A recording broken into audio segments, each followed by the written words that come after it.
Hello everybody and welcome to this week's bonus podcast where we will be doing a double feature character profile of Judy and Gary Mallett. This is a special, once off, isn't it? We've done it a few times before. Have we? Well, yeah, back in the early days. Well, although actually, I think it was maybe episode... I can't remember when it was. Well, it was the first Valentine's Day we did on the podcast. We did Stan and Hilda Ogden together. That was a bit silly. As a couple. I know. Although, like Gary and Judy, you can't really have one without the other. And the reason that we've put them both... It is, you have to do a Michael and Gemma podcast. The reason that I've decided to put Judy and Gary together is that although they were in the show together for 3-4 years maybe?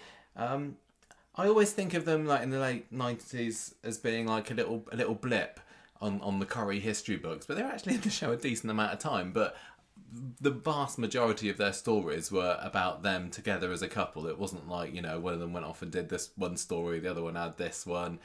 They were together all the time until Judy's untimely death, of course. But then, even then, Gary only managed an extra year on top of that on the show before heading off to pastures new in Blackpool, which is why we decided another reason to put this show out today. If you've been following at ITV3 pace for Classic Coronation Street, you'll have seen Gary make his final appearance just last week, I think. So why not take the time to go back and relive some of the Malletts' mega memories? And that's alliteration for you there. Mega memories. Gemma.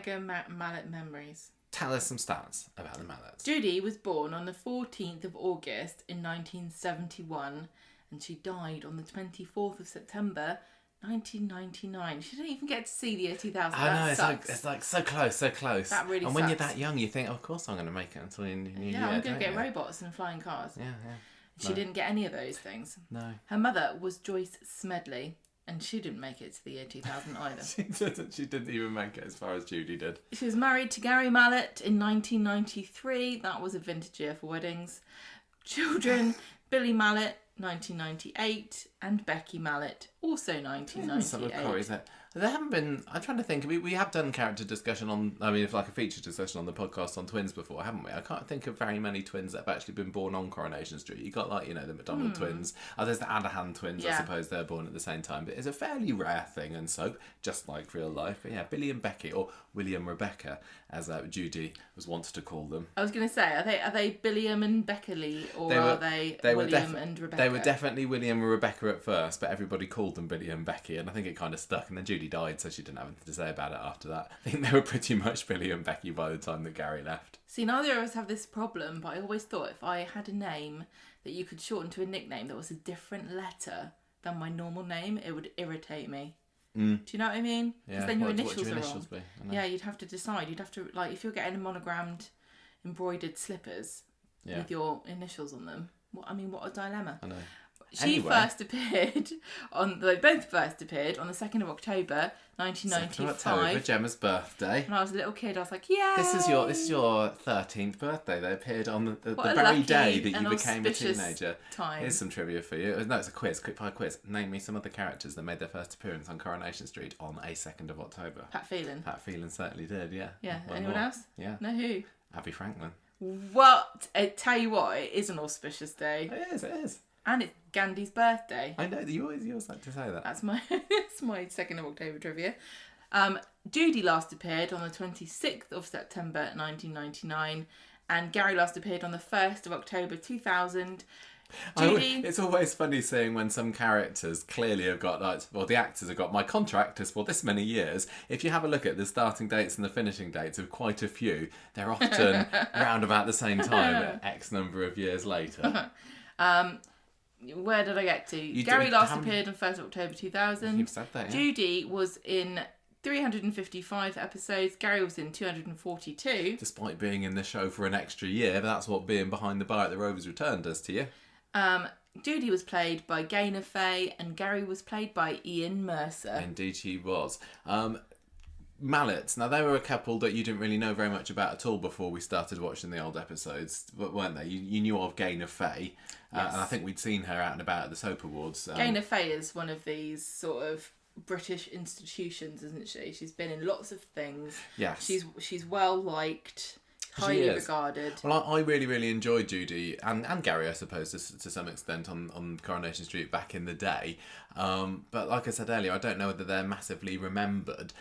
Did they make a mark? We'll find out as we go. But yeah, I just think she was lovely. She kind of is the sort of bubbly personality that exudes warmth. And she's just got a big kind of Julia Roberts smile, hasn't she? She does. She's lovely. Yeah, bubbly is a really good word to describe her. Nobody will ever use that word to describe me. Sad.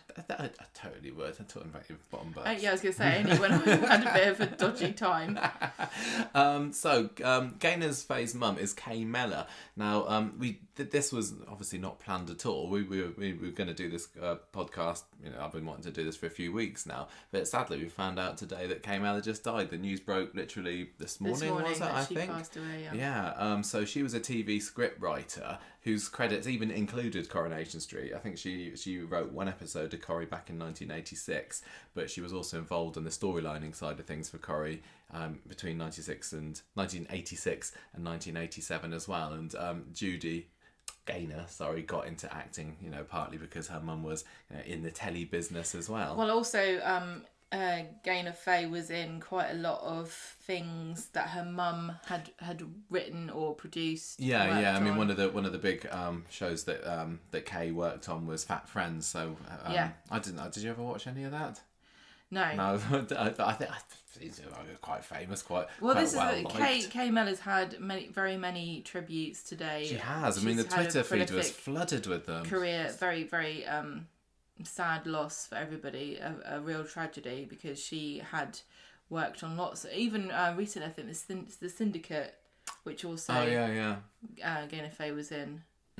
So that's really sad. So I can only assume that she had a bit of an influence on Gaynor getting into showbiz. Yeah, no, I was when I was doing my notes for this episode, I had some of the old Classic Corrie magazines from the late 90s. We've got kind of a section of Corrie magazines that run from 92 to 99 or something like that. So really prime Mallet territory there. Oh yeah. And there was one particular article which was about Gaynor and her mum, and it's just like, love my mum, my mum's my best friend kind of thing. Oh, it's absolutely awful.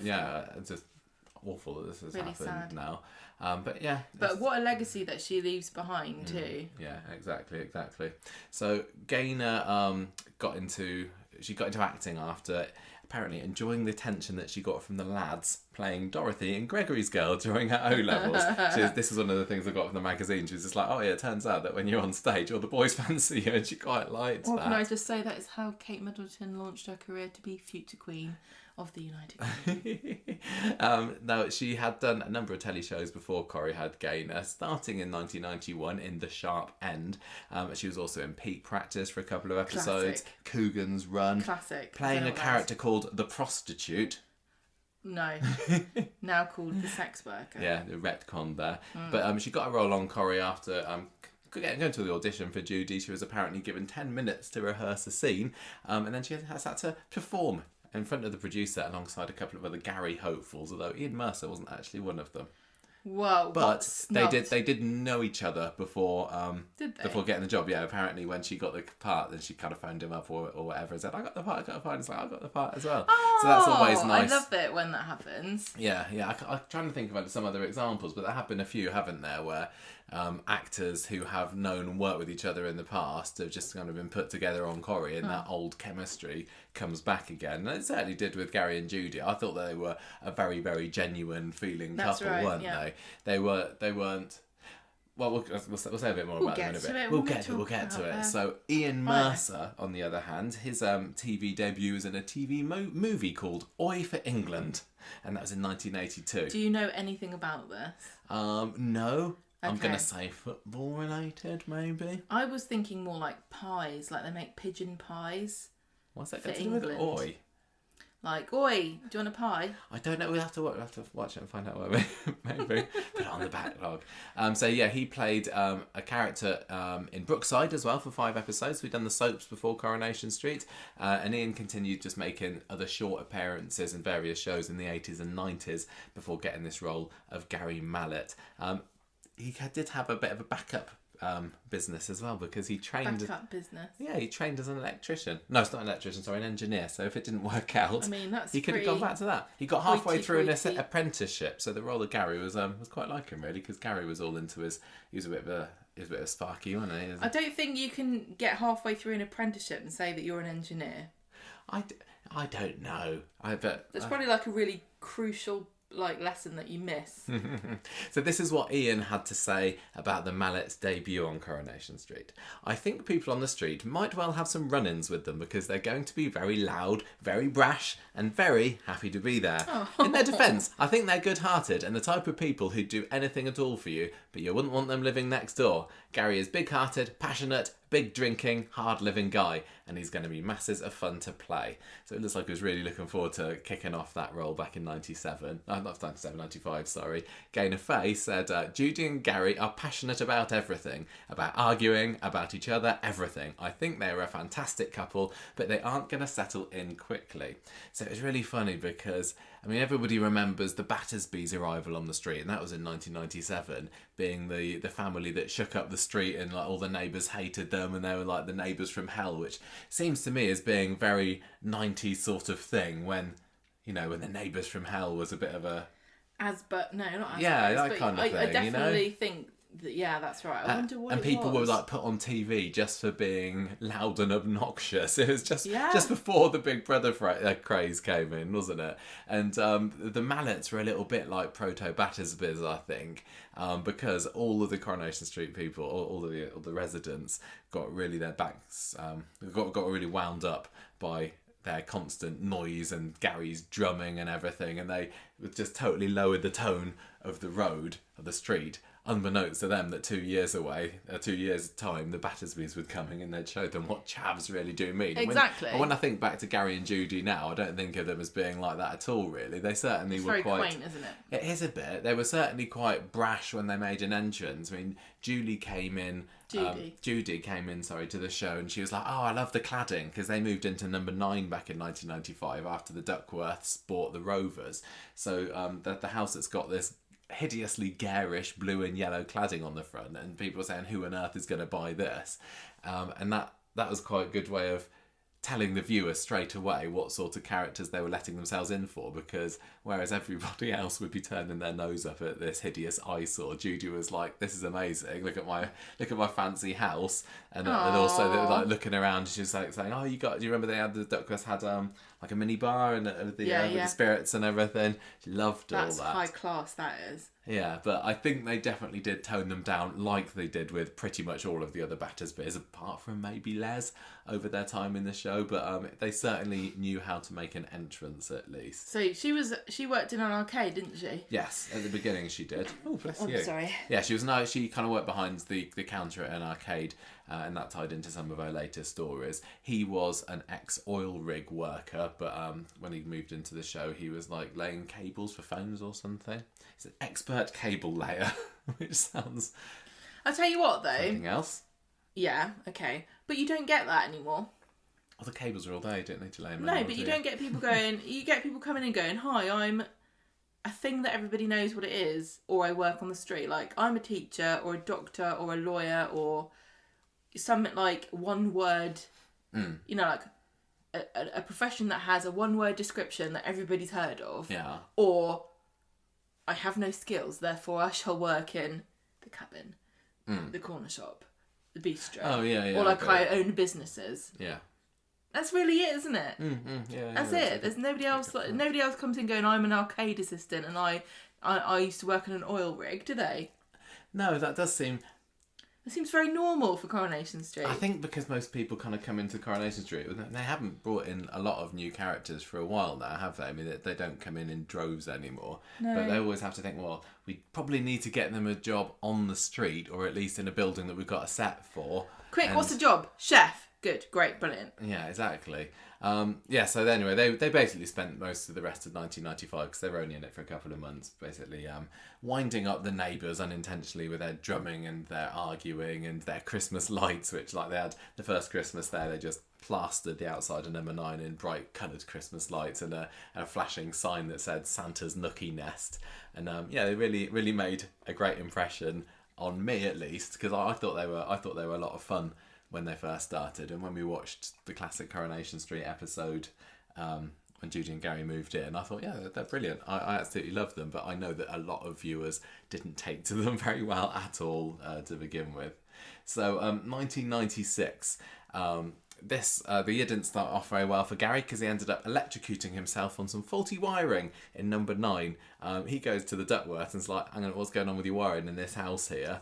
And so to retaliate to that, the Duckworth bans the Malletts from coming into the Rovers. No, because he tried to get them to pay up for sorting it out. Oh yeah. And they were like, "Well, it's not our house anymore." This is what I worried about would happen when we moved out of our house, because we were always told the wiring was really, really dodgy in our old house and it needed redoing. But you know, we're what, 8 months down the line at this point, and I think we're probably okay. Touch wood.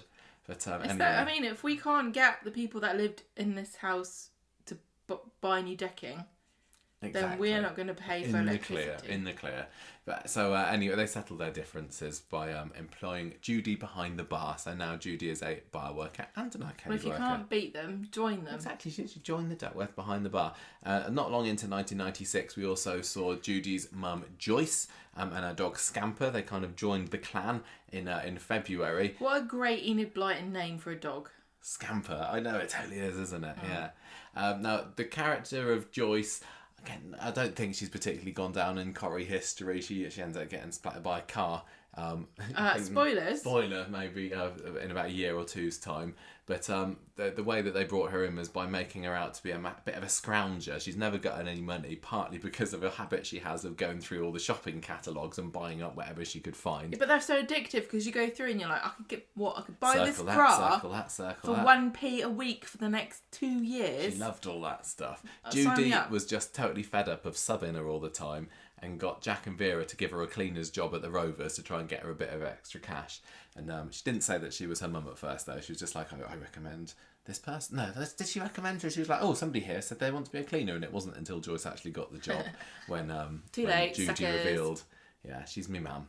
So we also had that year the story with Betty's Hotshot, the racehorse. Gary had a share in that, although Judy immediately got him to sell it because they couldn't afford it. But their luck was, they were on the up later on in the year. What do I want to say? They had a change of fortunes later on in the year when they won a conservatory in their mum's catalogue, in Judy's mum's catalogue. What a weird thing to win. Yeah, it's one of these things. I think it was like if you buy enough things from our catalogue, you automatically get put into a drawer, and it's a conservatory. Now, I don't know how much call there is for conservatories in the terraced houses in Coronation Street. Well, I do, I suppose, because they can't put it up, and they ended up selling it to Derek and Mavis across the road, and that is the conservatory that is now Sally's. See, this made me think Sally really is due a calamity with her conservatory. I mean, this conservatory is nearly 30 years old at this point. This conservatory must be falling to pieces. Yeah. Where's the storyline about that? Yeah, I don't know how long they last, but see, as like homeowners, we are now very much well aware of the continuing annoying bills that come in for things that break. Yes, for example, just when was it? Was it last weekend or the weekend before? I was going up the stairs in our garden up to our decking, and I put my foot through a stair. Yeah. And it broke. Died. Yeah. And we've had quotes to get the whole stairs fixed, and it's going to be rather expensive, isn't it? Rather expensive. So where's the storylines about this on Coronation Street? Sally it's mundane, would be aghast if her conservatory, that's like her secret power, isn't it? That's that's she thinks it gives her strength. It's like Samson's hair, isn't it? Sally's conservatory. Yeah. See, it's due falling down. Corrie writers, take note. Yeah, there you go. I can have that one on us. Samantha Failsworth, another barmaid at the Rovers, gets into a bit of a clash with Judy midway through 1996 as well, because Gary's shown a bit of an interest in her, this beautiful biker chick barmaid, and he lets her ride his bike because he's got, because he's a bit of a. I'm not categorising people. I'm not saying that everybody who's got a bike is a bit of a ruffian, but I guess if in the 90s I wanted to say that somebody was a bit of a lout, I might make them play the drums, put up coloured Christmas lights, and give them a motorbike. And just so the TV viewers really, really know that they are they're rough. I read these notes earlier and I did not know it was a motorbike. So I was like, oh, she's riding a bicycle. No, and in my mind, motorbike. I had a very vivid image of Samantha Failsworth on this cute little bike, like riding around in circles on the cobbles going, tring, tring. No, she was all sexy up in her leathers and everything. Yeah, I've got a very innocent take on letting her ride his bike. Yeah, he lets her have a go on it, and then Judy finds out she's not happy with this, and Gary says, "Oh, she was just trying to buy it off of me." But Samantha ends up calling his bluff and says, "Well, here you go, it's £680 for it. This is in front of Judy, so Gary's got no choice than to sell it to her." So yeah, sadly, his bike, his pride and joy, was up the road and far away with Samantha on the back. I'm sorry, but what a pushover.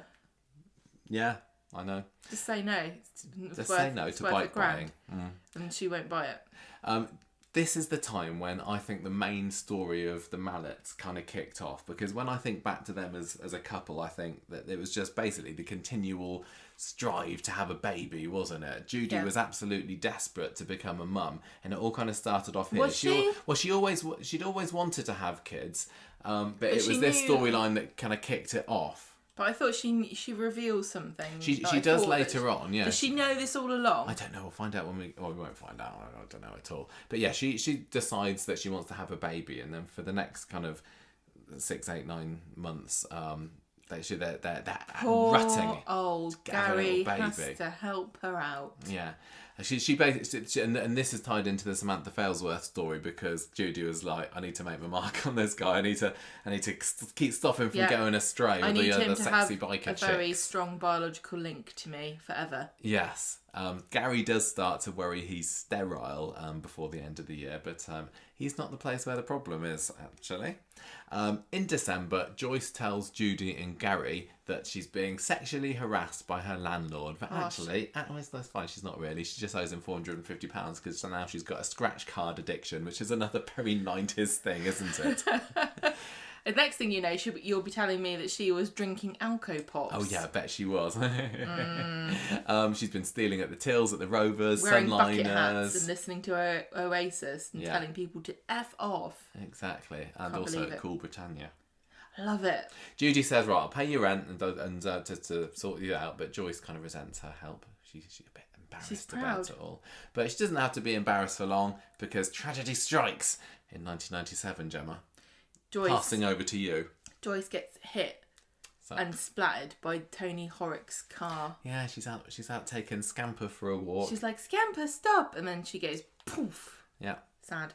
I remember this episode. Yeah, I remember a lot of this stuff. It's there's some good Mallet scenes. Yeah. Okay, there's characters that you didn't know anything about really before we rewatched it. I think they were definitely ones that made a bit of an impression on you in the later years, because when we were watching the 60s and 70s episodes, which was brand new to both of us really, there were so many characters we're like, I love them. As we get more into the 90s and the noughties, the new characters that we absolutely love dry up a bit, don't they? But the Malletts were certainly a beacon of fun in Corrie's second half, I suppose. Now, Judy blames Scamper for Joyce's death because he'd run out into the road, and that's why Joyce got hit.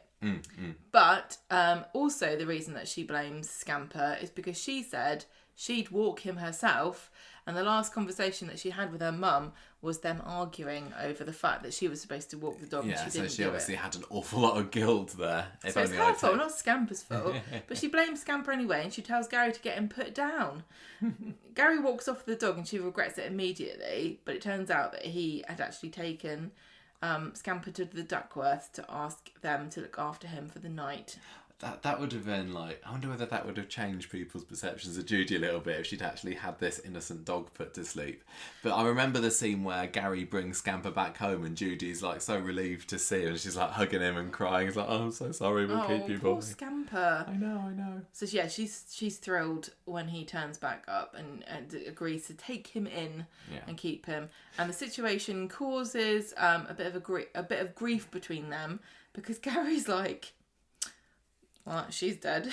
That's great. He wasn't much of a fan of Joyce, was Gary. There were some brilliant scenes there. Another one I remember at the time was when Tony Horrocks, who was driving the car, is like sitting at their table in the lounge at number 9, and I think at the time Judy doesn't realise it's him, and he says, yeah, it was me that was the driver, and she was just utterly distraught. Who ran her over? Tony Horrocks, Natalie's son. I think this was before Natalie was in it. Oh yeah. And it was a really, really powerful scene. In a hole. He does end up dead in a ditch, does Tony? So what goes around comes around. And you know what the funny thing is? Scamper's still going.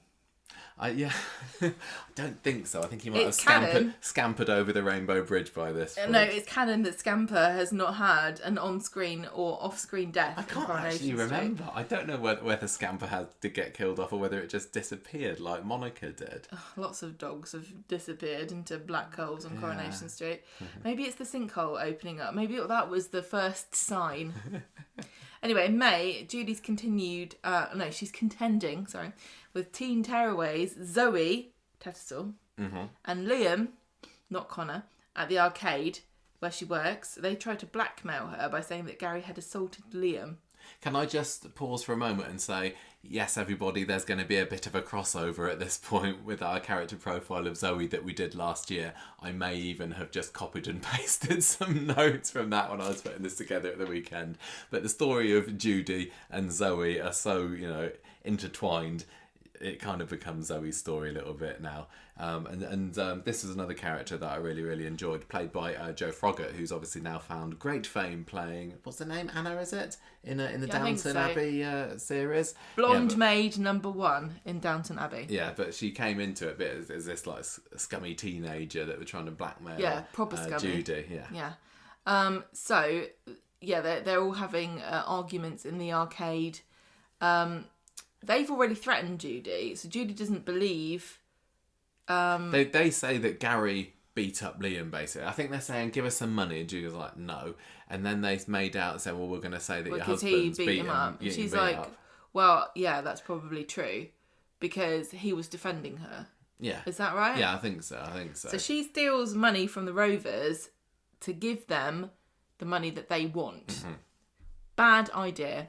So Zoe and Judy get into an argument at the arcade, and Judy slaps her, and it comes out. I don't know. Zoe's the baby pregnant. Doesn't come out. Slaps her really hard around the face that a baby just pops right out. I haven't said the bit about she's pregnant. It comes out that Zoe's pregnant and she wants an abortion, but I don't know, so what? So Judy slaps her and Zoe's like, how could you? I'm already upset because I'm pregnant and I want an abortion. I don't know exactly how it came out, but it was maybe she's like, be careful. I've got a baby in me. Actually, I don't care because I want an abortion. There's lots of different ways they could have written this, but those are just two. Yeah. Two examples. You have to watch the episode to find out. So that's why she needs the money. And Judy's horrified because she wants a baby herself, and here's a woman who's carrying a child and doesn't want it. Mm. Ooh, what a thorny dilemma. What could happen here, I wonder? Right, so then Judy talks to Gary about this, and she admits that she had an abortion years ago when she was 16, and she is infertile. So I assume she didn't know this. I can't remember. Maybe she was just kind of hoping that if they do it enough, it's going to get through eventually. God will go, all right, okay, have this one. Yeah. Judy suggests to Gary that they raise Zoe's child as their own, and he says, that's stupid. Zoe, you should run away, because I think he's seen this programme before. Taking on somebody's child and raising it on your own, if there's been a bit of a drama behind it, isn't always a good plan. Well, the following month, Zoe turns up on the Mallett's doorstep, and Judy takes her in, and then they do their sordid deal. One of many baby deals on Coronation Street, where Judy agrees to buy this baby for £2,000. That's not bad, is it? And Gary's like, what, 2,000? What? And you just get the baby, like the whole baby? Really? £2,000? Actually, that doesn't sound like a bad idea. Okay, yeah, let's go for it. I reckon so. Is this a catalogue thing? Are we going to get an entry into another conservatory competition? Because we can make money off this deal, If we win the conservatory and we get the baby, if we sell the conservatory for £2,000, we got a free baby. Just save it for when you're an actual scriptwriter, Gemma. I'm hoping that somebody on the show is listening to me and knows that I'm full of really good ideas and starts wanting to pay me. The going rate is £2,000 because I need to buy a baby. No. Audrey jumps to the conclusion after they've taken this baby in that Gary's the father. Oh, no. Yeah, that's right. No, this is before the baby's born, I think. Yes, I believe so. Because Audrey knows that Zoe is the mum. Yeah. So she starts gossiping and saying Gary's the dad. Yeah, Judy's kind of pretty furious at first when Audrey says this, but then they're like, do you know what? This might work out. Because then we can just... That explains why we've got this baby from nowhere. Yeah. So Judy wants to get rid of Zoe as soon as the child is born, but Gary says, actually, we should probably keep her around a bit because the social services might get wind of it and they'll be on to us. Zoe gives birth prematurely and Judy names her Katie, but Zoe is not happy. Just like we've seen this many times on Coronation Street, before and since, of the mother, agreeing to give her baby up and then sort of changing her mind when the baby's born, not being able to cope with new parents falling over her child. Much like what Abby's going through at the moment. But yeah, Abby had like maybe half a day where she was not into keeping Alfie, and then Toya snatched her away. I bet she regrets ever telling Abby that she should try again, Yeah. Because it really is down to her, wasn't it, originally? Yeah. There's some really sweet scenes that summer. Like Zoe, she really finds it difficult to cope and seeing other people watching her kid, and she'll like go and sneakily visit her. And sneakily, I love that. Good word. Sneakily, I'm going to coin that word. Yeah. Sneakily. She says, I call you. Your name's not Katie. You don't like a Katie. You're a Shannon to me. Shannon was the baby that was like the hairiest baby Coronation Street's ever had. Massive crop of hair on that kid there was. Good for Shannon. Judy and Gary pay Zoe and encourage her to leave before she gets any closer to the baby. While Zoe is away, Leanne finds out about this. No, Leanne's found out about it before. There's some scenes where Leanne knew. Yeah, Zoe's like, I got a secret. That baby's really called Shannon. Baby's not Gary's at all. They bought it off of me. So Zoe starts trying to spread the truth about the parentage, because Judy is telling everyone that Zoe stole the baby from them, but nobody believes her. I don't know which one. No, Judy's telling everyone that Zoe stole money from them, I think. There's no baby being stolen there. Well, okay, I'm trying to read this. Clear. Sorry. Nobody believes her, as in... Judy. So in December, she, as in... Judy. Goes and visits Zoe and asks her, as in Zoe. to return to the street. So can you just read that to me in... What does this mean? No, nothing really. Can you just explain what this I can't remember, because this is a bit of a note that I copied and pasted from my Zoe Tattersall character profile, so I wrote this about 8 or 9 months ago. Leanne's telling everybody this baby... Oh yes, okay, I get it. Leanne's telling everybody that this baby was bought by the Malletts, but nobody believes Leanne about it. Judy's saying, oh yeah, it's not true, don't believe a word that she says. So Leanne, this is it. Leanne goes to see Zoe and says, people are talking smack at you down on Coronation Street. You better get yourself down there quick to defend your good name. That's what happened. That's it. Right, so she says, come back to the street. So Zoe turns up at number 9 at the naming day. Christening party. No, in the 90s we didn't have naming days. We only had christenings. Judy is terrified that she wants to take the baby back, so she disappears with Katie. And then Gary later finds her and promises her that Zoe doesn't want the baby, she just wants more money. But Zoe sticks around and crashes Katie's christening party and tells Judy that she wants to see Katie, but it's obvious that she wants to take my notes the baby are back. wrong. My notes are just wrong all over the place. When she comes back, it's not the christening party. She goes away for it, and then it's the christening party. Apologies, I'm glad everybody. that this makes sense to everybody. This is getting worse than the Doreen Lostock one for a few weeks ago. I know what I'm talking about, really. Malletts consider running away with the baby. So Zoe snatches the baby from the Malletts as they pack their car to leave. Wouldn't you know it? And she runs to Ashley's house, and he won't let the Malletts in to get the baby back. This was very fraught. Zoe had kind of got in there with Ashley, hadn't she? And then, she'd befriended them. Yeah. Through Leanne, because I think that this was a time when Leanne was living with Ashley and Maxine, and because Zoe and Leanne were friends, they kind of all got to know each other like that. But Ashley's like, you can't come in. It's not your baby. You can't come in. It's not your baby. Mm-hmm. Liam offers to give the baby back. So this is Liam, who is the father of the baby. Yeah, Zoe ends up going back with Liam for a bit. Who had nothing to do with the baby until this point. Yeah. So he's like, we can make money out of this. I'll give you the baby back, but you got to give me £2,000 again. And Judy thinks that sounds good. again, catalogue, we can get the conservatory. She sleeps with her old boss to pay for it. I mean, for $2,000. Yeah. Who wants to sleep? Who wants to sleep with their old boss? Why not? Desperate times. But Gary's like, I'm not going to pay for this baby again. This is silly. I've got a receipt here. So what? So Judy's got $2,000, right? Did she get this £2,000? So Gary doesn't obviously know. Bosses, thank you very much. Have £2,000. But Gary the prostitute doesn't know that she's done this. No, he doesn't know that. No. But what does he not wonder why she's got £2,000? He's a simple man. He's just Do you think very she's accepting. like, don't worry, Gary. Every time I told you that bacon was £3.50, it was actually £2.50, and I've been pocketing it up ever since. Yeah, but anyway, it doesn't matter. Zoe pulls out of the deal anyway. She decides that she actually wants to keep Shannon for herself. So if I'm Judy, I'm now $2,000 up. I don't know whether I can't remember whether I'm laughing. Yeah, I can't remember whether they gave him the money anyway. So this takes us to 1998. And at the start of the year, Jim takes Gary on as a partner in his building firm. So hang on, the whole thing, Zoe's gone. That's it. Well, no, Zoe still sticks around the street for 1998. I've kind of gone away from Zoe because her story's in 1998.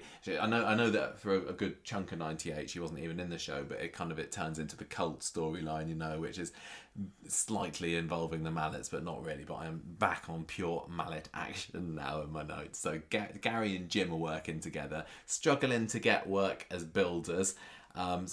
Especially... Well, there's one job that comes up where Steve says that you can come and work with me. Steve and Jim aren't really seeing eye to eye at this point, so Jim refuses, and Judy's like, "Come on, work for Steve. You don't have any beef with him." So it's all a bit awkward, really. Judy spends part of 98 babysitting for Zoe because she's like, I'm fed up being a young mum now. I just want to go out clubbing. Babysitting Shannon/Katie for Zoe because she's like the allure of motherhood has worn thin. Yeah, after only a few months. But sadly, tragedy strikes quite early on in the year because Shannon dies. She has meningitis. So there's another really popular thing in the 90s. That was cot death and everything. Yeah. I remember being taught in school to rub a glass on myself. Yeah, that's how you roll a glass. Meningitis. And it's something to do with if the dots go away or they don't. One or the other. You're in trouble. If you don't go away, you're in trouble. Yeah. Zoe was a really terrible mum, and she was very neglectful, and she would just swan off for days or for all night raves leaving this baby. It wasn't down to neglect that she got meningitis, because that's not fair on parents. No, but there were weeks leading up to it where Shannon was coughing and coughing and coughing, and Zoe was like, "Don't worry about it, it's fine." She was not well looked after. She was a very sickly baby. It wasn't just that Zoe was neglectful as inattention, but she also was being raised in like a dump. No, she was. They were back at but at times she had been raised in a dump. Yeah, she had. They went back to the squat at some point, and I remember a scene where Shannon's left just alone in this candlelit room while Liam and Zoe go out clubbing. Yeah, like surrounded with like piles of newspapers. Yeah, exactly. But yeah, this time they're at Ashley and Maxine's house. So Nick and Leanne are babysitting one night, and Leanne goes upstairs and she kind of comes screaming down like, Shannon, she's not moving, she's gone blue. And that's awful. Jane Danson was absolutely fantastic in that scene. And Shannon dies. And to make things even more awkward, the Malletts had literally found out that day, I think, that Judy had got pregnant herself. So that made it a bit more difficult. Zoe later on that year found out about Judy sleeping with the boss for that £2,000 because she's at some support group or other, and then this boss is there who's like saying, "Oh, I slept with one of my employees. It was awful. It's really affecting me badly." And Zoe kind of puts two and two together and realizes that it's Judy that he's talking about. And then so that all comes out. Judy and Gary split up for a little bit, and at the end of the year they're back together again. And Judy gives birth to the twins, William and Rebecca, on Christmas Day. Oh, another Christmas Day baby. One of Corrie's only Christmas Day babies, and definitely the only Christmas Day twins. When I was reading through the Corrie magazines as well for this, there was an article in one of them which was about the mums and the babies who were playing these two twins. Apparently one of them was approached the day after being born. Literally, the baby gets popped out the next day. There's like, you wanna be on Coronation Street? And the mum was, yes please. The other was like a week and a half or so after they were born that they were asked to be on Coronation Street. And the article's quite interesting. They basically just talk about Gaynor and Ian being lovely and them being excited to watch their little kids on TV. Very cute. Yeah, it was funny that they're also saying, oh, my kids could grow up and be famous household names, and didn't really work out, did it? Because like a year later they were off, but I'm sure it was exciting for them at the time. Gaynor at the time, there was also a quote in there saying, I hope that the writers can keep the comedy going and they don't just talk about babies all the time, which is something that we always hate when characters give birth on Coronation Street, isn't it? That they basically become a mum or a dad for the next 6, 7, 8 years or whatever. Yeah, you're only a parent for 7 years. Malletts didn't last that long. 1999, Gary starts up a window cleaning round. Then one day while he's out cleaning windows, he interrupts a burglar who runs off, but the lady in the house thinks he's the burglar and calls the police on him. The truth comes out and she tells the Gazette how brave he was. I think she's feeling guilty. And he gets in the papers and there's pictures of him with this lady draped all over him. And Judy's not happy, but neither is the woman's husband. This is quite interesting. I just kind of thought that when Gary, in the next year, he rescues that boy from drowning in Blackpool, doesn't he? So he was a bit of a hero, wasn't he? I know, he's a bit of an Abbey. He was just like an everyman that was like, well, of course I would save somebody because... Why wouldn't you? Yeah, and in both of those occasions as well, he ends up getting himself in the paper and kind of romantically linked with one of the people as well, though he didn't. He didn't, have an affair with this woman, but yeah, I bet when it happened again in the following year, he's like, oh, here we go again. So yeah, okay, carry on. Is it? No, this is your year, isn't it? Gary sees the husband in the pub with a girlfriend, and then he gets a punch in the face when he's accused of telling the man's wife. And Judy is very suspicious of all of this, and she has to be convinced that they are not really having an affair. Yeah, that was quite Vera and Jackish, Hilda and Stanish, like the woman thinking that their husband is playing away, so irresistible that they'd be playing away when really nothing further than the truth. Although I suppose in the Duckworth's case it was Jack could, Dulcie Froggatt. It was exactly what had happened, but yeah. It is a bit of a Corrie thing. Judy and Vera out in the car in September. Oh dear, I think I know what's coming. There's an accident. And Judy hurts her leg. Yeah, they get a car driven into them. It's at the Fresco's car park. Does she go to the hospital or anything? I don't think she does. I think she was just like, oh, it's fine, it's okay. I think there may have been a scene where she went to the medical centre or... No, I don't think the medical centre was there then, or go somewhere, but it turns out there's a big queue, so she decides not to. But, this is awful. This was kind of an Issues He Saw story, wasn't it? Because it was like... This is not the sort of thing that you ever think would happen. Yeah. Ever. If you're in an accident, or if somebody has told you need to get yourselves checked out, then you probably should. Otherwise... Well, even if you think you're okay... Like poor Judy Mallett here. But you think... you think it's just head things, don't you? Like, if you hit your head really badly, even if you feel okay, you probably should go and get it checked out. Yeah. But, like, your leg? You'd never think this would happen. No, especially when it didn't particularly hurt. She had a bit of a bruise and that was it. She doesn't think very much about it, and she dies. Yes. A few weeks later, and this is during Ashley and Maxine's wedding. It's not at the wedding. She didn't ruin the ceremony. Didn't I say? At the same time. Yes. She hasn't gone because she's annoyed with Maxine because she was bad-mouthing Gary because she doesn't want him to be their best man. Mm-hmm. Maxine didn't want Gary to be Ashley's best man. Yeah, there was a scene where Maxine's in the salon talking to Gary about, you can't have him, he's far too common to be your best man, and Judy is revealed to be underneath the big hair drying thing, and so she's got beef with Maxine. She's annoyed. Yes, but no, she pegs it, doesn't she? Quite literally, her she's leg's out there hurting, and so it's another reason that she doesn't really want to go. And she's pegging out the washing when she pegs it herself. You cannot talk about Judy Mallett's death without using the phrase pegging it. She had developed an embolism in the crash. I don't know what that is. Is it just a blood clot or something? I think so. And it just kills her. Yeah, basically. She just falls on the floor. It's so sad. The baby's crying in the baby's, house. I think Emily comes round the back. Oh, yes, that's right, because they discover the body, really, don't they? sad death, and she's just lying there in the yard.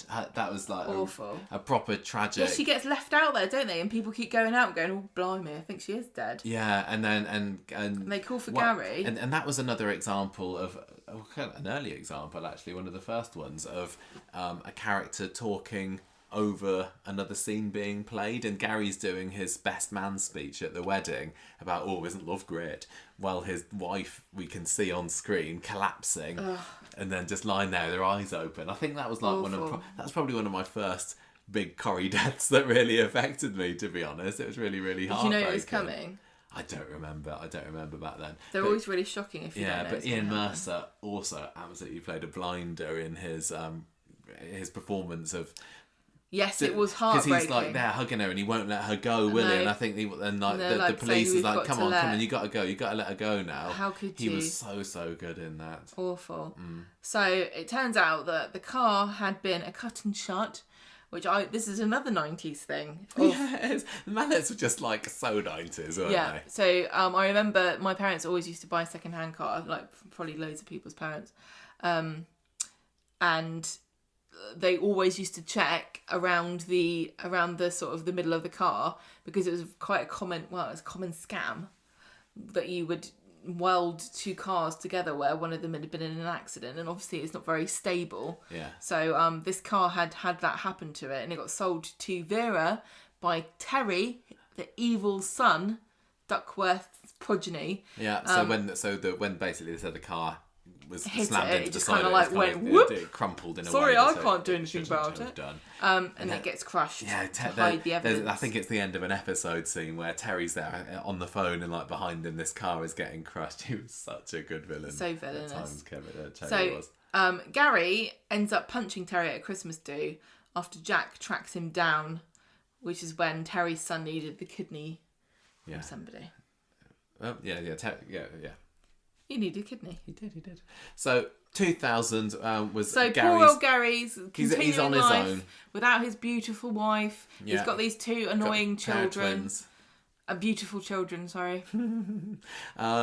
He doesn't do much. And it's a new millennium. It is. Anything could happen. He doesn't do very much in the year 2000. Oh. He kind of goes on holiday with the Duckworths to Blackpool in the summer. Now, there and were this lots is where of he scenes, rescues the boy in the sea. There were lots of scenes of them at this guest house, weren't there? Yeah. And I remember this because it felt like you went on holiday with them, and they were having a great time. Well, this was having their breakfast. Well, this is where Tyrone and Maria went with them as well. This is where they had the famous the Blackpool Tower scene. If there's ever a scene of decadent family harmony, it's always a breakfast scene where people are enjoying each other's company, the sunlight's eating coming in toast, through the windows, a pot of tea on the table, maybe a toast rack. What an idyllic existence. So this is when Gary does his hero thing again by rescuing the boy that gets washed out into the ocean, and he's very very modest about it, and like he checks that the boy's okay, and then just kind of walks off. I can't remember who else was there with him. Don't thank me. Anyone would do the same. But anyway, people find out that it was him, and then he gets himself in the paper. The journalist doing the article pays to have Gary and this woman Paula have dinner together. The mum of the child. Yeah. And very expensive restaurant they go to. Yeah, and the photographer ends up just hanging around and taking snaps of them, which is not something I signed up for. Well, he's an awkward he's like an awkward common man in this fish out of water in this fancy restaurant. I don't need the fame of being in the Blackpool Observer. I don't need to eat this foie gras, although it's rather delicious, but it's so evil. I can't have any more of this. Yeah, so and then they kind of bond over the experience of like, isn't this weird? Yeah. And that's the kind of icebreaker. Yeah, so he ends up going back to Weatherfield, holiday over, but he decides that he's going to go and see her again. I think it's kind of like... Your wife's not cold in the ground, Gary. She barely is. She's not even been dead a year at this point, but Ian Mercer's contract is running out soon, so you've got to move fast when these things happen. I've got to settle down. Yeah. So he goes to her house and gets a bit of a shock when it's her boyfriend there that opens the door. He's back on the scene again, and this guy is clearly abusive to Paula, and Gary tries to stand up to her, and by fighting this guy, and gets himself arrested. So honourable. But anyway, they end up getting together. They realise that a long distance relationship between Weatherfield and Blackpool isn't really going to work, so they sell number 9 back to the Duckworths, and he moves off to Blackpool, and there they live happily ever after and are never heard of again. But I'm sure they're doing great. Do you think Gary secretly always hated the cladding? I think he loved it. Do you think he's like... just as common as Judy? What was the name of the lady? What lady? Blackpool lady. Paula. Do you think Paula was like, we can get our own cladding, I can paint any brick yellow or blue? No, that's probably what swung it for him. Yeah. There were some scenes of him kind of like saying, oh, is it too soon to move on?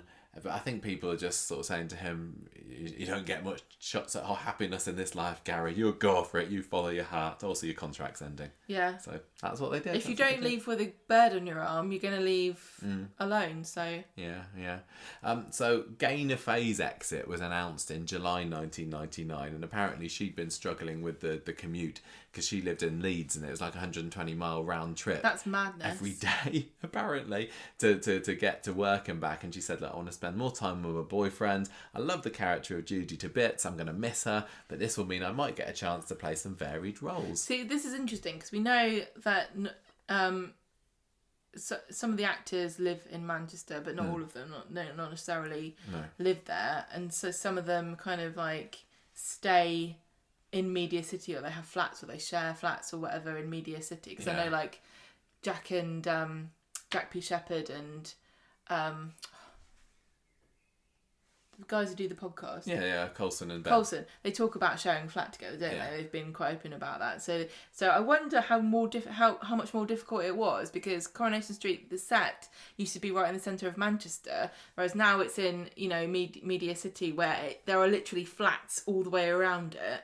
Is it easier to find somewhere to stay, or like to rent somewhere, or maybe buy it as an investment, a little flat, and stay there? Is that easier now? Or, why was she travelling 120 miles? I just can't even imagine having to do that. That's crazy. Even if it made you famous. Now, when this exit was announced in July, it was announced at the time. And Michael, this was before they had podcasts. I know. She couldn't even listen to us. On the drive? Yeah, it was announced that she would be sensationally killed off. And this was, 3 months before it actually happened? 2-3 months? Everyone's waiting for her to drop dead. They don't tend to do that much these days. If someone's going to be sensationally killed off, usually they like to keep that quiet. I think, when Tina McIntyre got killed off, I think we maybe knew for quite a while beforehand that she was going. But that's because it was a whodunit. It was at the time, yeah. But I think that it was quite a long time before she left that we were told there is going to be a whodunit. I might be remembering that wrong. I don't know. But then you get the likes of, say, Kylie Platt, for example. He was also sensationally killed off, and it was only 2 weeks before that happened that it was revealed. Although I remember at the time thinking, I wish they could have just held out a little bit longer and not told us about this. Aidan Connor was another one when he was killed off with the suicide story. Well, you didn't know. You knew that something was happening. Did you know he was going to die? I think I put 2 and 2 together about some things, yeah. Well, this was when you were going on a media blackout, a spoiler blackout. And I had to do the podcast about what was happening because we needed to prepare people because Coronation Street quite responsibly thought this is going to affect people's mental health if they're just kind of shocked into this. Whereas in the 90s, there wasn't as much awareness about, it does make me wonder, like, for mental health reasons, is there like a duty of care that soaps have? I don't know, but who prepared us for the Red Wedding in Game of Thrones? Exactly. What's going to happen in House of the Dragon? Who's going to get eaten by a dragon? Is it going to be Doctor Who? I don't know. Oh yeah, he's in it, isn't it? Matt Smith's in it. So I think that they shouldn't say, if somebody's going to be sensationally killed off, keep it quiet that they're even leaving. To be honest, make a nice secret of it. Now, I've also heard people say that trigger warnings don't actually help. I don't know how controversial it is, but I've heard that it doesn't necessarily help you. So who knows whether, as we learn more about mental health, the approach might change. It's quite selfishly, it is more exciting to be shocked by things, but I would not like that to be to the detriment of anybody's well-being, obviously. Not, of course. No. So but Judy Mallett's dead now, so there's nothing anyone can do about it. Jane McNaught was the producer at the time, and she, from doing my reading, had a bit of a reputation as being a bit of a fierce boss, and quite a few people quit under her. Ooh. But she said of Judy's exit, the decision to kill off a much-loved character came after hours of discussion. We felt we couldn't write Judy out any other way, given the strength of her relationship with Gary. An affair would have been wrong, and we didn't feel such a committed and loving character would walk out on her twins. So this is giving me Rana vibes. This is Rana and Kate vibes, isn't it? And also Roy and Hayley. There are a few characters that anything other than a death just wouldn't have sat right with us. Especially, I think Roy and Hayley were the ultimate. They could not have had one walk out on the the other. But like I said at the beginning of the podcast, Judy and Gary were so entwined. They were joined at the hip, especially when they were trying for that baby. That it would have been weird. But then, there are other characters that you also think are perfectly suited to each other, and then they decided, let's have one of them have an affair anyway. Like Tyrone and Molly, for example, they were brilliant together until the whole Molly having an affair with Kevin storyline. Well, I mean, the most famous example is Kevin and Sally. Yeah, exactly. Because they were deliberately split up. Yeah, but I think create a stir. I'm glad that they didn't split up Gary and Judy. Not only because those scenes where she died were fantastic, but I do like the idea of them being a proper harmonious Corrie couple, where so few exist these days because they're just always fighting and falling out and having affairs. I kind of got a bit of Bailey vibe off of the fact that they came in already as an established couple and they were united front for a lot of the time on the show, and it felt wrong to split them up. I feel the same way about Ed and Aggie. I really would be very upset if Coronation Street tried to split them up with an affair or whatever, even though they did have a little bit of a go, but they weathered the storm, didn't they? But also in that they were quite removed from the action of the street, and maybe they were a bit of a kind of, I think Gary and Judy were a lot more integrated, a bit more. But, they feel like a unit. They definitely do, and what with their main story out of all of that being to do with them having a baby, and then also the Zoe story, who was just brought in to be in their story. You're right, they weren't massively integrated, but I think having Judy work behind the bar at the Rover certainly helped at getting her face in front of the viewers. Hence why she had so many more episodes that she started in than Gary. Can I just point out to you, Michael, that Weatherfield General is the new Rover's Return? No, the cafe is the new Rover's Return. No, Weatherfield General is the new Rover's Return because Aggie's always meeting people there. Oh yeah, she's like the barmaid of the hospital. Yeah. So when she's there taking people's blood, she's like, "Is it a pint? Is it?" I don't know if I can give a whole pint. How much I think that is how much you give, isn't it? No idea. Isn't it like pint a day? So Gaynor Faye went on to do, like you said earlier, many roles after Coronation Street. In fact, I would go to say that Coronation Street is not really the role that she's remembered for now. She is certainly for me, because I've not seen her in anything else. I think Gaynor Faye is the sort of person where you're like, did you know that she was also in Coronation Street? Yeah, kind of. I mean, that was her big break, really. She had been in other things beforehand, like I said, but she was much more famous for this Fat Friends programme that she was in, which was a drama about people at a Slimmers group, I think. Well, wasn't it Horrible Corden was in it? Was James Corden in that? I don't know, I'm not sure. One thing I read about this, and I don't know if this is true or not, maybe people can write in and tell me.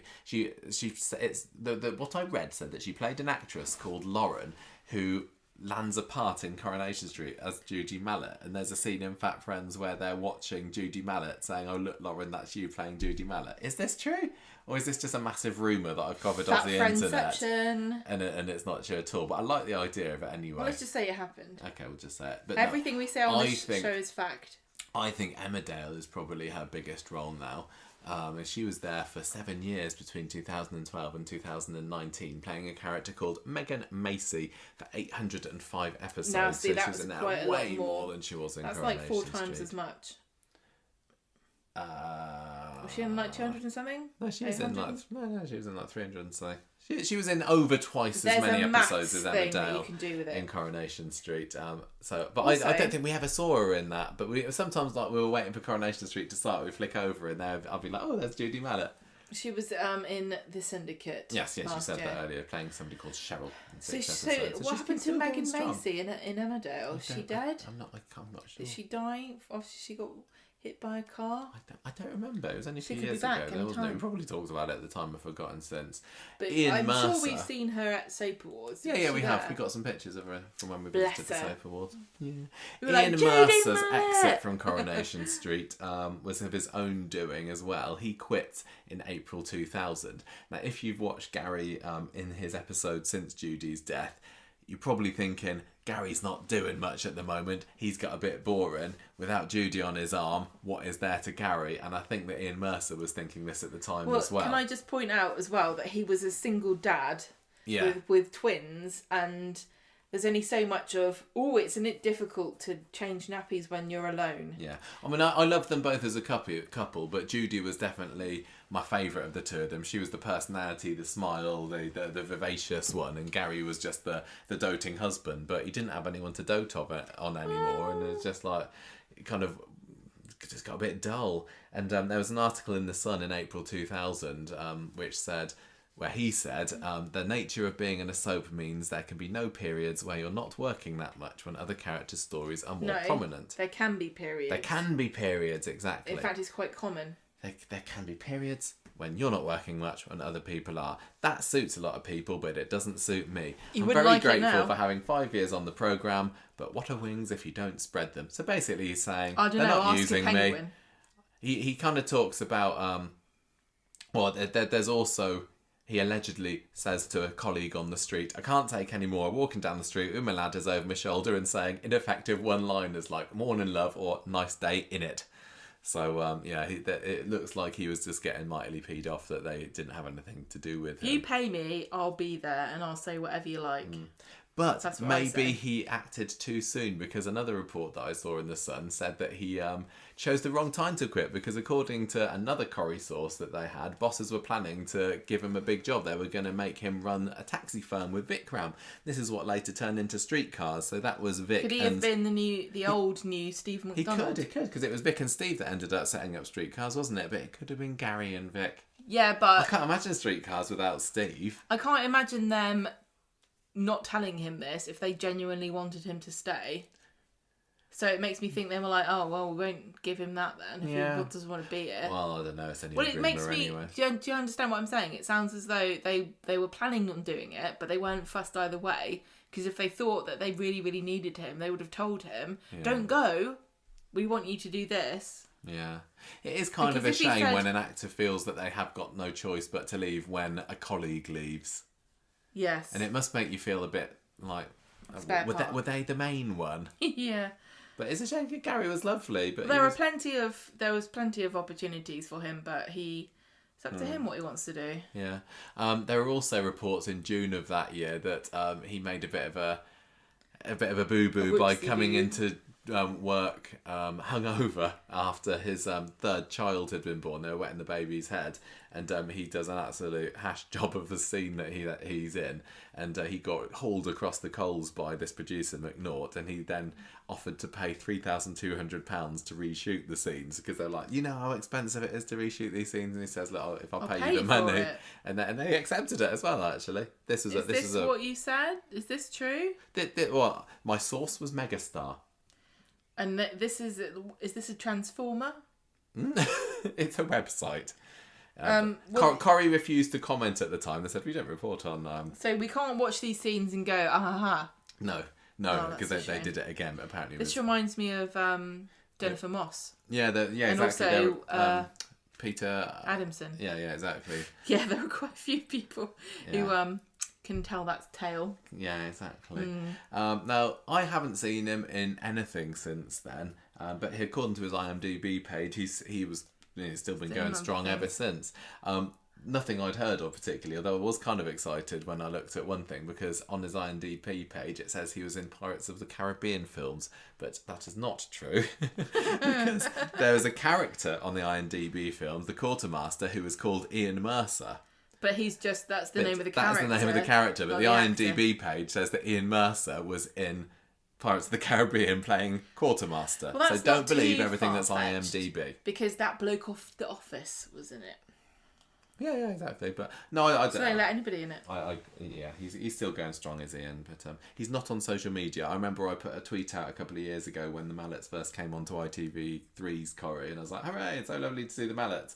Judy at Gaynor Faye and at Ian Mercer are brilliant, but it turned out that wasn't actually the right Ian Mercer, and the Ian Mercer that I atted ended up messaging us like a couple of months down the line saying, "Can you delete the tweet, please? Because people keep liking the tweet and it's not me." So sorry to that, Ian Mercer. We've got such great responsibility here at this show. Yeah. So that's it for the Mallets, really. Very fun kind of family. Definitely encapsulated many 90s things. Yes. Mostly their stories are about having a baby.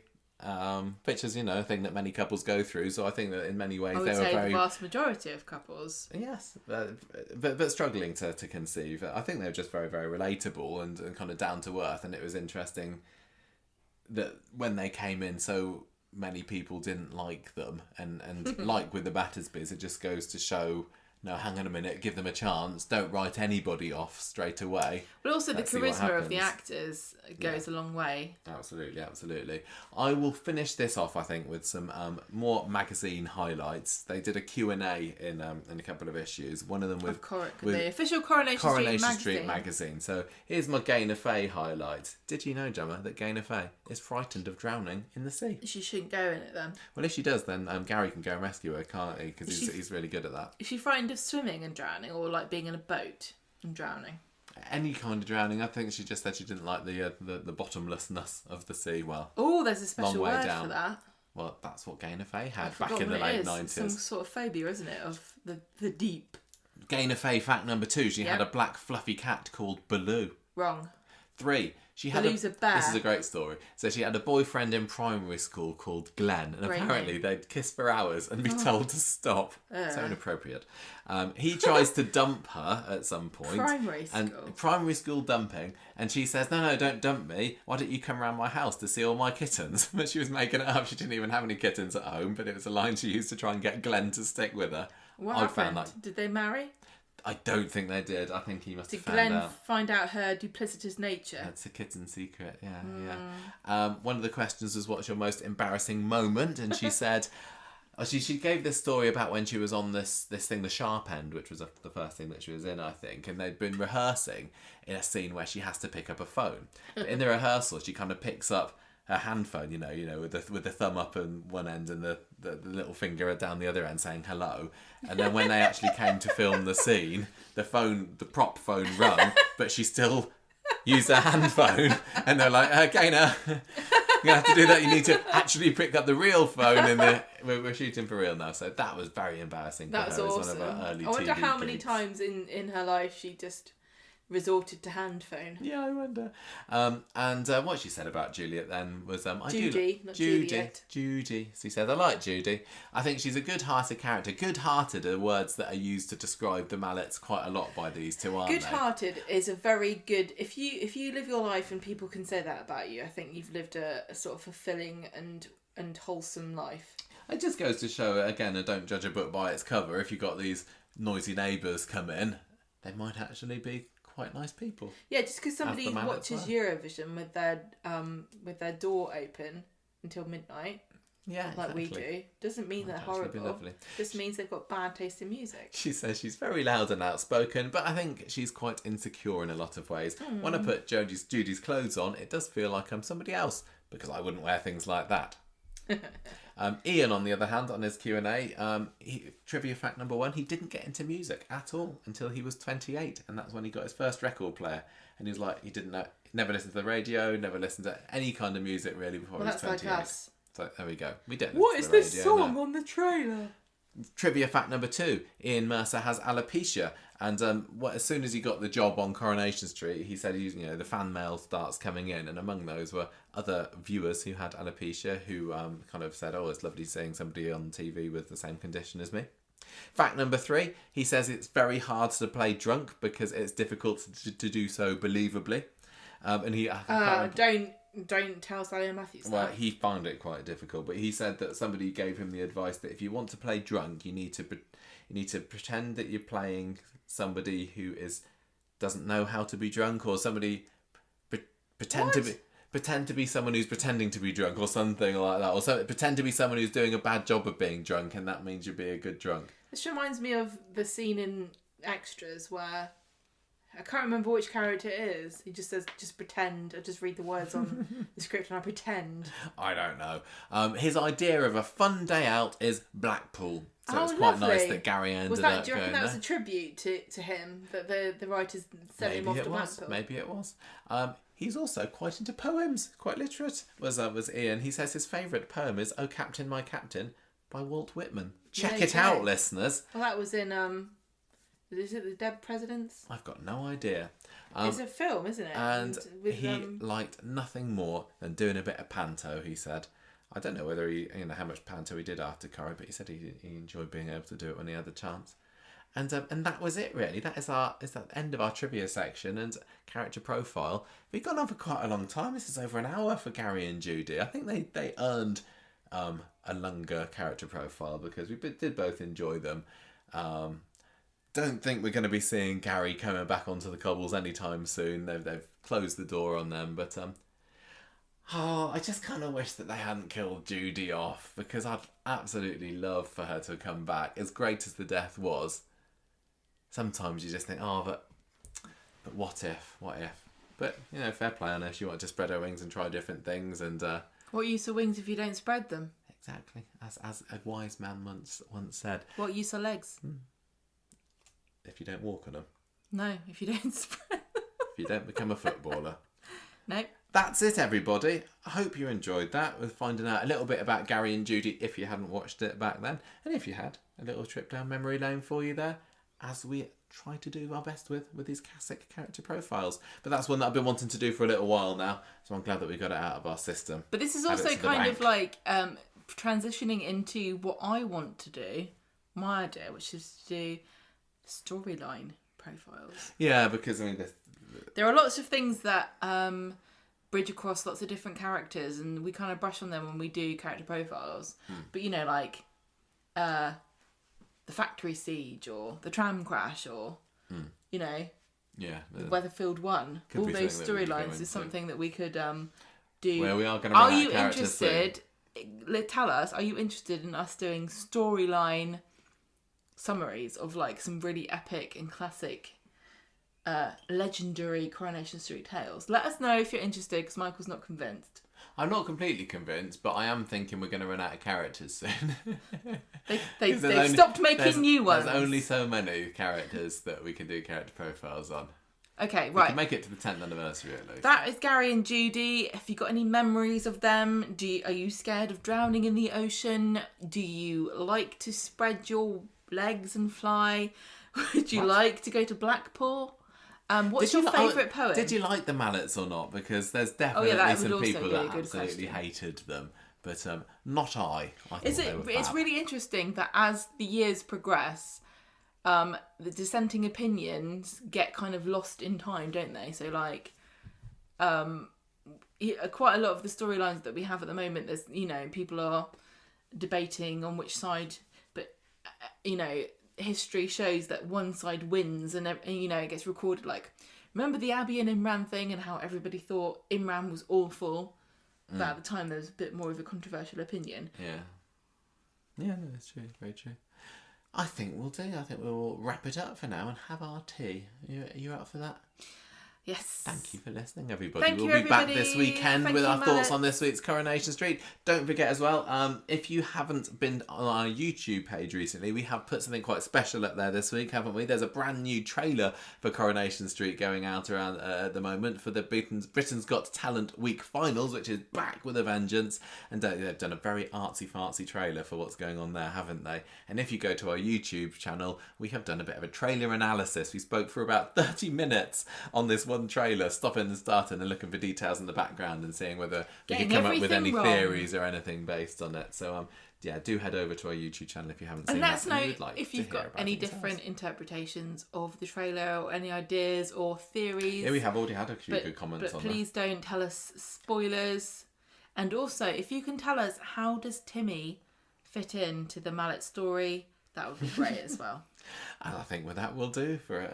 We'll That'll finish. do, Pig. Thank See you you, later. everybody. Goodbye.